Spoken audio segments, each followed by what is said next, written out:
welcome into the Your Illini Nation pregame show, live from Minneapolis, Minnesota, here at Williams Arena, more commonly known as the Barn. Andy Olson, not Derek Piper today. We got Joey Wagner tag teaming in from Illini Inquirer, making the flight up here today, Joey. It was nicer than driving. It's been a lot of driving the last month. I was happy for a flight. That's fair. The drive could have been worse. It could have been snowing. I'll call it that. But on the court tonight, Illinois looking for its fourth straight victory after starting 0-3 in Big Ten play. They haven't lost here in Minneapolis in 4 seasons. Let's go all the way back to 2019 when the Gophers beat them in their home arena.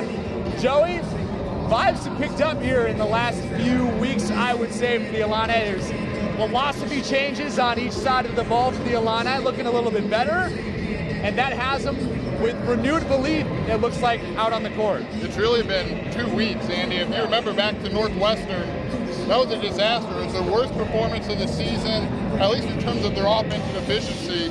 And then in a matter of 3 days, it looked like a completely different team to beat Wisconsin. Then they took that into a win over Nebraska, and then obviously the win over Michigan State on Friday night.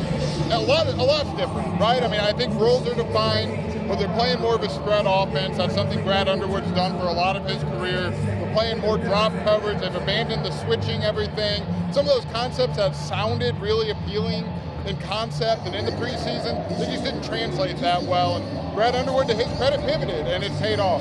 Yeah, and if we look back to just before this stretch, after the Northwestern game specifically, it seemed like the sky was falling in Illini Nation. And there was good reason to think that the team didn't look cohesive. There was a lot of one-on-one, the team trying to just, individuals going at the other team.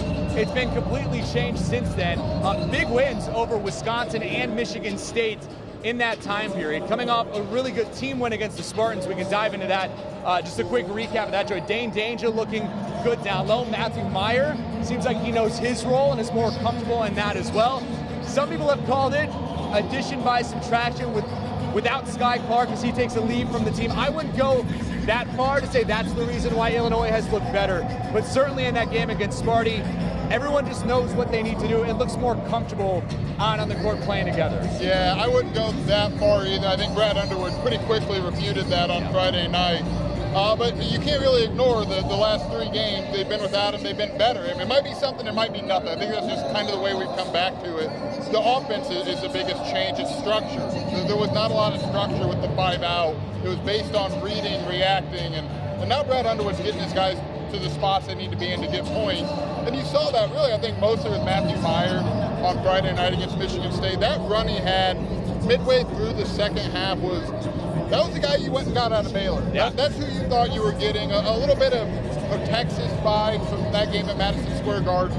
But that's the player that Brad Underwood recruited to help take this team over the next step there. Now, can he keep going? Can he build on that? What does that look like? And Dane Danger, his addition to the starting lineup, it's not Kofi ball, but it's similar. It's adjacent to it. Kofi was a lot different players. But Dane Danger's that big force who's been really good defensively at the rim. They play more drop coverage. And he just gave him a lot of consistency against Michigan State. And this team, outside of Terrence Shannon in stretches, has kind of lacked individual consistency. So Dane Danger doing that through the course of a game was a big lift for that team. Yeah, you bring up Danger, and I kind of want to just shine the spotlight on him for a second. Here back in his hometown, grew up in Brooklyn Park, which is about 30 minutes from here at Williams Arena, having one of the best games of his career. Highest scoring number against a Power 5 team, 20 points against Sparty. He's riding that momentum into this one, Joey, and I got to imagine he's got 20-plus friends and family in attendance tonight. It's going to be a big deal for him, and I think he's going to be able to match up against whoever Minnesota puts on him. He just has that type of size, and as Matthew Meyer put it, wingspan to be able to go up against anyone in the Big Ten. Yeah, Dawson Garcia is probably going to be, unless Minnesota goes big, he's probably going to be the guy covering Dane Danger who Dane Danger is covering, and he's a different skill set. Mady Sissoko against Michigan State was more of a post presence. Dawson Garcia is going to stretch it out a little bit. They're going to pull Dane Danger away from the basket and make him guard out there in space. Something that Kofi Coburn struggled with at times. Obviously, he was dominant down low. Danger's skill set probably lend itself to doing that. Maybe better. I don't know better is the right word. He might have some more success in that front. But that's going to be a fun matchup. Both guys in the 2020 class recruiting class out of the state of Minnesota. Yeah. Garcia goes to Marquette, makes a brief stop at North Carolina last season. Obviously, Dane Danger to Baylor, and then he comes to Illinois. So those were two really talented players. They played against each other in high school. That's going to be a really fun matchup. I'm excited for it. He says he knows a lot of guys on the team as well. Just being from Minnesota and, of course, them recruiting their own state, he's going to know a lot of those guys. Hard to imagine he didn't think about playing for the Gophers at some point in his life, considering that he grew up here. So it should be definitely a fun homecoming for him and his family. As far as what this means moving forward for Illinois, like I said off the rip, 4 games in a row it would be if Illinois wins this one. Coming into today, they're just 2 games back to the top, which is inconceivable considering where they started Big Ten play 0-3. And Matthew Meyer even brought up after the game against Sparty, this team still has national championship ambitions. And it sounds strange to talk about it at this point in the season, but I feel like we've seen in Brad Underwood coach seasons before where there is this slump at some point in the middle of the year, at the end of December going into January, and the team figures it out from there. Do you think that Illinois is on the other side of that slump now? I think so, because I think the schematic adjustments are good enough to make them sustain this. And then you know the talent's there. You're starting to see them come together. Brad Underwood, you're exactly right. And he said, Brad Underwood said it at bragging rights, we're a disaster in this game every year, were his words. And he's not wrong. And then January is kind of the month, maybe that second week, first weekend, they start putting it together and they rip off 7 straight or 6 of 8 or whatever the case may be. And now you start to see that Illinois team gel and come together. I think you're seeing the components to do that with this team, with the new system, the comfort you're seeing there. I shouldn't say a new system, they've run spread before, but it's new-ish this year to do this consistently. So I think they're on the other side of it. I wanted to see what they did against Michigan State. They answered that. I know Minnesota's coming off a pretty big win at Ohio State. So this is a team that you should be able to have some success against. I know it's on the road for Illinois, but this team's 175th, I believe, in KenPom. That's at the bottom half of that high major area. Illinois went from 40 after the Northwestern game up until I think they're 23 right now. That's a big jump in 2 weeks, Andy, and you're starting to see that bear out in some of the analytics too. Yeah, and it's an important stretch of the season for the Illini. We're kind of in that middle of the Big Ten season at this point. They already have 6 games under their belt. Still 70% of the Big Ten season left now. But you got this game against Minnesota. You've got Indiana, who is not playing well right now, dealing with injuries. And you got some other winnable games towards the end of the month. Ohio State coming in. You have to go to Wisconsin, which is not an easy game, but you feel good after beating them already earlier in the season. It's just such an important win, I feel like, that Illinois would need tonight to continue that momentum forward. And if they're going to have a say in how the Big Ten is won or lost, I think they need to win this one tonight to kind of stay in that conversation. Yeah, I agree with that, Andy.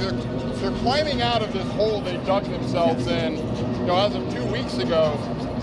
At this point, you probably got to win the ones you're supposed to win, which is this, and you probably got to take one you're not supposed to win, whether that's at Wisconsin or at, let's say, in Indiana. Some of those road games that are tough, probably got to steal one to get back. And obviously, they're Zach Edey bucket away. Illinois is from being 1 game out of first in the Big Ten. I would suggest for the time being zooming out, talking about the double bye land in the Big Ten tournament, and then seeing where you can go from there as the schedule gets into February, where it does pick up. But I do think they need to win this one to keep the vibes rolling. Yeah, you bring up the Zach Edey bucket. Purdue winning a close one earlier today, so they could have moved into just 1 game back of the lead in the Big Ten. And surprisingly, that would be a tie for first place between Purdue and Rutgers. With the tiebreaker, Scarlet Knights would be first at just as of today. But Purdue able to come out with a win against Michigan State, which I also think gives Illinois some confidence they can hang with anyone in the league, considering they just beat Michigan State as well. Let's focus on tonight, though. This should be a good one here in Minnesota. Like I said, Illinois has won 4 straight seasons here in Williams Arena, so they know this well. Not a lot of guys from last year's team that won that game, but Underwood and staff know what this arena is going to be like. Minnesota having a down year themselves, just 1 win in the Big Ten. Coming against Ohio State, and we can't forget the raised court. You can't see it right now, but maybe you can see it a bit. The bottom of the image really cuts off at exactly where the court is. So be careful if you see anyone going off screen on a drive to the lane or anything like that tonight. It's a little dangerous around here. But Joey, it should be a fun one. Minnesota is not going to be taken lightly by the Illini, I don't believe. And as students starting to filter back to campus as well, it should make for a good atmosphere. What do you think are keys for the Illini tonight to come out with a win? Yeah, I think you've got to establish danger. And simply you need your stars to play like stars, right? You need Matthew Meyer to go out there and be a double-figure guy. Terrence Shannon was incredible in the first half against Michigan State. A little more of a quiet half. I know he actually told Brad Underwood against Michigan State, hey, leave me on the bench here. These guys are rolling. I don't know how many times Brad Underwood's going to honor that request from Terrence Shannon. But you need your stars to play like stars. And Dane Danger, I think those are your three big stars. The bounce-back game from Coleman Hawkins would be big. And I just think the other role players and the freshmen kind of keep coming into their own here. Yeah, it should be an interesting one.